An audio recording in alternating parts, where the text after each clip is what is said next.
Hello साथीहरू, आजको मेरो मिनी ब्लग आएको चाहिँ जिममा। आज मङ्गलबार जिममा हामीले के गऱ्यौँ भनेर। अब के गरौँ भने सुरुवातमा त वार्मअप गरेको भिडियो बनाउनु पाएन, स्ट्रेचिङहरू के गरेको यताउति गरेको भिडियो चाहिँ बनाउनु पाएन है। हुन त घरदेखि जिम पुग्नैलाई नै 15 मिनट लाग्छ, हिँडेर त्यो पनि फटाफट। त्यो बिस्तारै ल्यास्याङ प्यास्याङ गर्ने हो भने त 20 मिनटै लाग्छ, तर यति फटाफट हिँड्छौँ कि हामी 15 मिनटमा चाहिँ पुग्छौँ। लेको वार्मअप त हिँडेरै पुगिसकेको हुन्छ, ट्रेडमिलमा हिँड्नु पनि परेन, साइकल चलाउनु पनि परेन है। त्यसपछि सुपर स्कट मेसिनबाट चाहिँ सुरुवात गर्यौँ। झन्डै 1.5 महिना भइसकेको थियो हामी जिमतिर लागेका थिएनौँ। जिममा वेटहरू लिफ्टिङदेखि लिएर केही पनि गरेको थिएन। मेरो हल्का घुँडाको प्रब्लमले गरेर साथीहरू कुरा बुझ्नुभयो।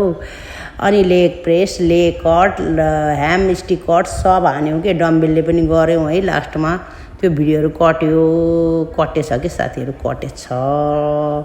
अनि ल हेर्नुहोस्, भन्नु होला यिनीहरूले के भिडियो हालेको, यो चाहिँ हाम्रो रियल हो है, यो फेक होइन। हामी सधैँ गर्छौँ। अहिले चाहिँ 1.5 महिना चाहिँ मैले गरेको थिएँ, नत्र प्रत्येक 3 दिन चाहिँ मैले जिममा मजाले गर्छु।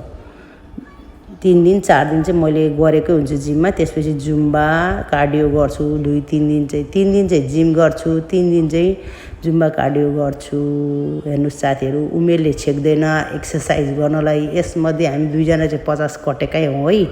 ल भिडियो मन पऱ्यो भने फलो गर्नुहोस्, युट्युबमा गएर पनि सब्सक्राइब गरिदिनुहोस्। मैया तामाङ छ फेसबुकमा पनि, सबैले लाइक कमेन्ट सेयर गरिदिनुहोस्।